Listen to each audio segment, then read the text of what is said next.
pas par la faute d'un seul homme entêté qui veut nécessairement rester au pouvoir, vaille que vaille, coûte que coûte. Alassane Dramane Ouattara. On n'a pas oublié les 3000 morts de 2011. On a chargé le président Laurent Gbagbo. Lui a été puni, lui et ses partisans ont été punis pour cela. Monsieur Ouattara, personne ne l'a touché, personne ne lui a demandé des comptes. Il n'a pas demandé des comptes à ses partisans, donc le monsieur pense que c'est un droit pour lui de tuer les Ivoiriens et puis on mettra cela sur le compte de quelqu'un d'autre, même si, après 8 ans de procès là-bas à La Haye, on n'a pas pu prouver la culpabilité de Gbagbo Laurent.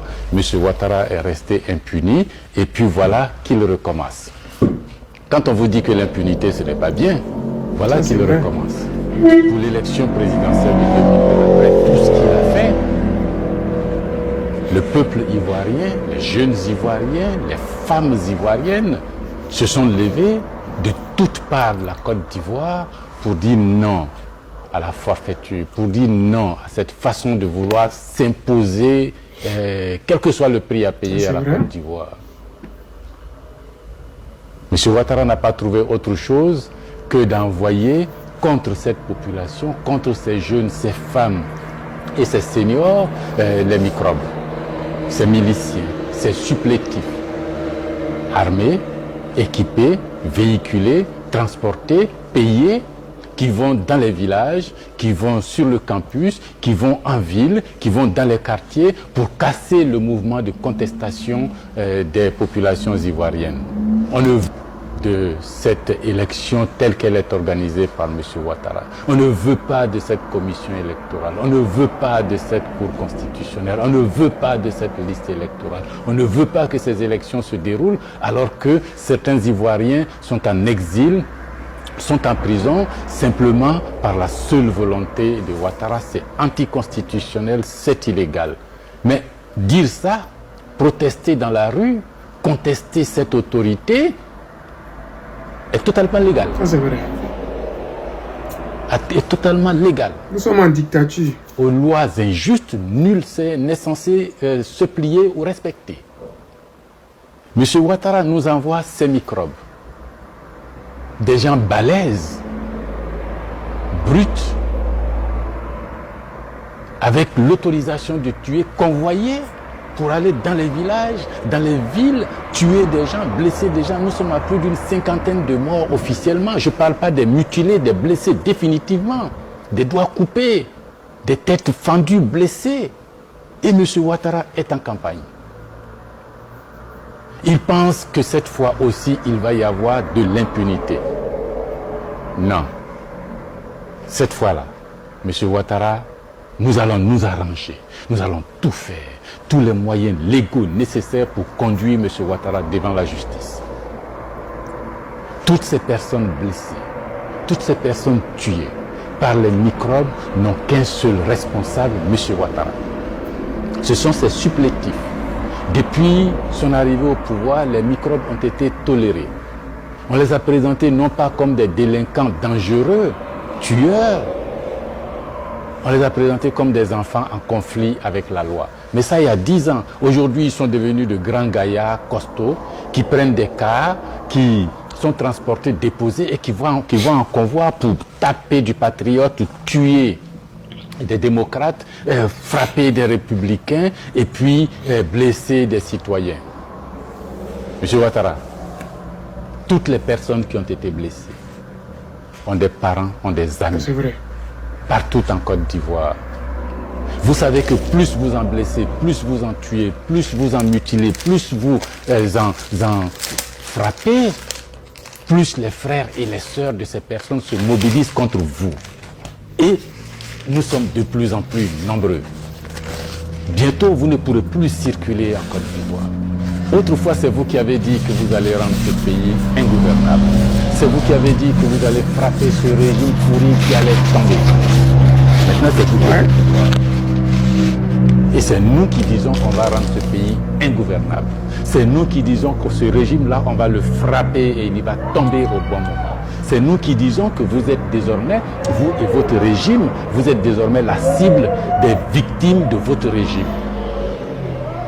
Tous ces gens que vous avez tués, leurs parents sont gonflés à bloc contre vous.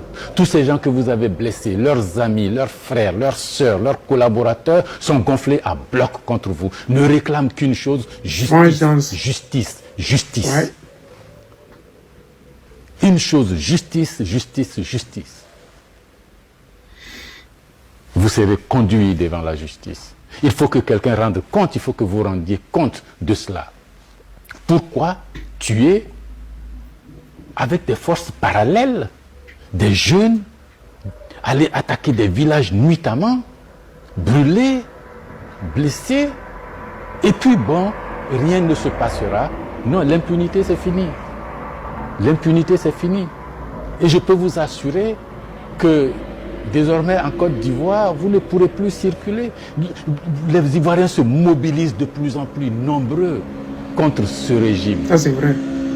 Qu'ils soient dans les t-shirts à dos, qu'ils soient dans d'autres t-shirts, vous ne saurez plus vraiment qui est vraiment votre partisan et qui est votre adversaire. Le mal est profond. Vous avez corrompu le système politique de ce pays. Vous avez corrompu le système économique de ce pays. Vous avez corrompu le système social de ce pays. L'entente qu'il y avait entre les populations de ce pays a été corrompue par votre ambition de rester au pouvoir, d'arriver au pouvoir, de soumettre tout le monde. Le résultat, il y a une montée de colère. Mais comme vous n'entendez pas, vous n'entendez pas le grondement. Comme vous ne voyez plus, vous ne voyez pas la colère, mais il y a une montée de plus en plus puissante de gens de ce pays, dans ce pays, pour ce pays, qui devient incontournable. Ne pensez pas que c'est terminé, non. Ça ne fait que commencer, M. Ouattara. Ça ne fait que commencer. Nous allons vous rendre la vie difficile dans ce pays. Nous allons vous rendre la vie impossible dans ce pays. Tous les morts crient justice. Tous les blessés crient justice. Ceux d'aujourd'hui comme ceux d'hier. Il est de notre devoir de leur rendre justice. Et nous allons rendre justice. Nous allons rendre justice. Nous allons rendre justice. On ne peut pas tuer les enfants de ce pays-là comme ça, impunément. Non. C'est pas possible. C'est pas possible. Il faut que ça s'arrête.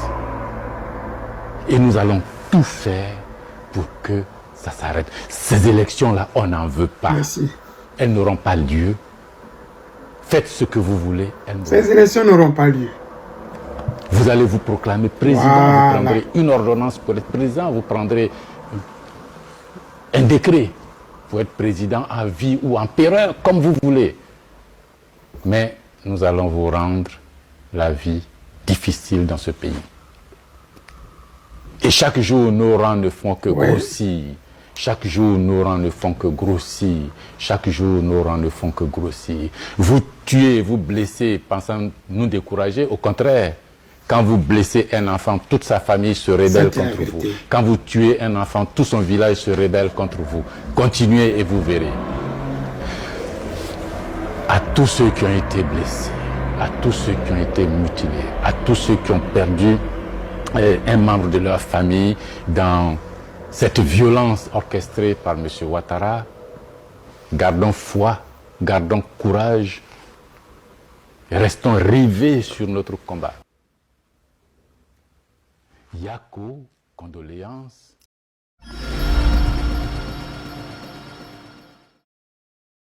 Monsieur le Président du Turkménistan, Mesdames et Messieurs les chefs d'État et de gouvernement, Monsieur le Président du groupe des pays en développement sans littoral, Monsieur le Secrétaire général des Nations Unies, distingués invités, je voudrais avant tout propos vous transmettre les salutations chaleureuses et fraternelles des pères fondateurs de l'Alliance des États du Sahel, leurs Excellences le capitaine Ibrahim Traoré, président du Faso, chef de l'État, le général d'armée Assimi Goïta, président de la transition, chef de l'État de la République du Mali, président de la Confédération AES, et le général d'armée Abdourahmane Tiani, président de la République du Niger, chef de l'État. Je voudrais ensuite exprimer, au nom des États membres de la Confédération AES, ma profonde gratitude aux autorités turkmènes pour l'accueil bien chaleureux et l'attention particulière dont nous faisons l'objet depuis notre arrivée dans cette belle ville d'Awaza. La Confédération des États du Sahel, entourée de 11 pays voisins et côtiers, couvre environ une superficie de 2 800 000 km² et compte environ 75 millions d'habitants, majoritairement jeunes. Elle est riche de ses terres fertiles, de ses cours d'eau, de ses sources d'énergie et constitue l'un des plus grands réservoirs en ressources minières du monde. Toutefois, les trois États de l'Interland cumulent bien malgré eux une grande partie des défis communs aux pays en développement sans littoral, tels que les coûts élevés des transports et les délais d'acheminement allongés. En dépit de ces difficultés, ils ont été victimes ces dernières années, sous des prétextes politiques fallacieux, de la violation de leur droit à l'accès à la mer et depuis la mer, ce droit pourtant consacré par plusieurs textes, comme la Convention des Nations Unies sur le droit de la mer de 1982, dite Convention de Montego Bay, ainsi que la Convention de 1965 relative au commerce de transit des États sans littoral, nécessite d'être respectée et sa violation mérite une condamnation ferme des Nations Unies. C'est le lieu de remercier la République de Guinée, la République islamique de Mauritanie et la République togolaise pour avoir constamment maintenu leur solidarité avec nos pays en gardant leurs frontières ouvertes. La Confédération AES attend du groupe des PDSL une solidarité agissante, y compris en veillant au respect des textes et des principes internationaux.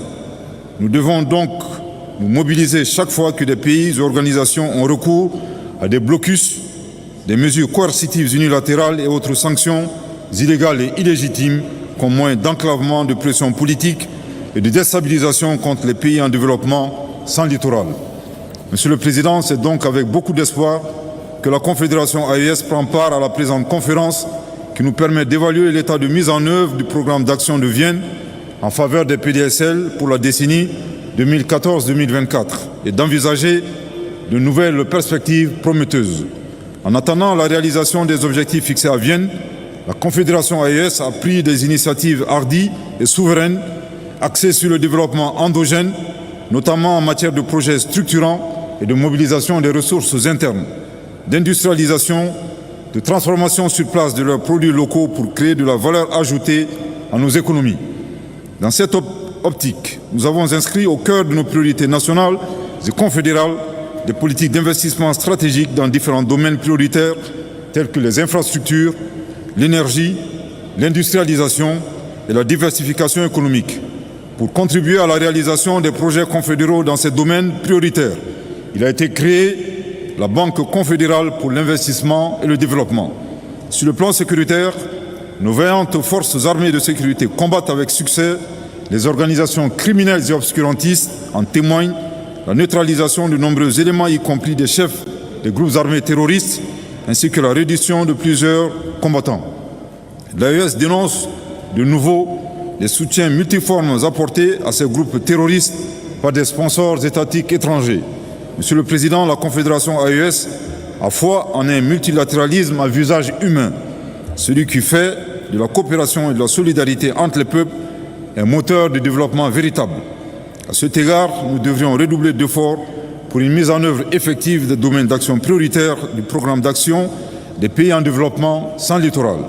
Du reste, une attention particulière mérite d'être accordée au PDSL dans tous les processus intergouvernementaux, notamment sur le relatif à la préparation de la Convention cadre des Nations Unies sur la coopération en matière fiscale, en ce qui concerne la réduction des coûts du transport, des frais de transit et la facilitation des échanges commerciaux.